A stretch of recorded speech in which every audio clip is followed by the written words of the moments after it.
One of the worst natural disasters in recorded history was caused by a virus. The influenza pandemic of 1918 struck every major U.S. city, dropping people where they stood.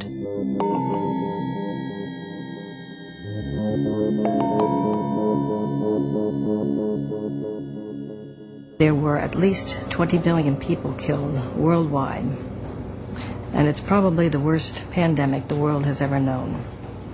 There were more people killed from influenza than there were from the First World War. The war itself was the problem. If there had been no war, that year's strain would have stayed isolated. But when Allied troops met in northern France to exchange fire with the enemy, they also exchanged a lethal strain of flu. So it began. It then went from France to the United States and disseminated from Boston. At Fort Devens, Massachusetts, one case of flu turned into more than 6,000 cases between September 1st and September 18th. It took only 17 days. India lost nearly 4% of its population.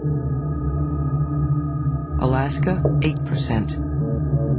In the South Seas, the death rate was 20%. People were absolutely panicked because somebody could be playing bridge one night and they would be dead the next day. And so they did all kinds of things. They were wearing face masks, and in fact the police all wore face masks. They were carrying little pouches of garlic and onion, just anything that they thought would protect them from the flu. They had no idea that they were leaving exposed the very place where flu enters the body, their noses. Nothing was known about how to cope with it. And that is something that began to emerge when we got into the 1930s, 1940s, and 1950s. By that time, there was enough knowledge and experience and the development of techniques to make it possible to proceed.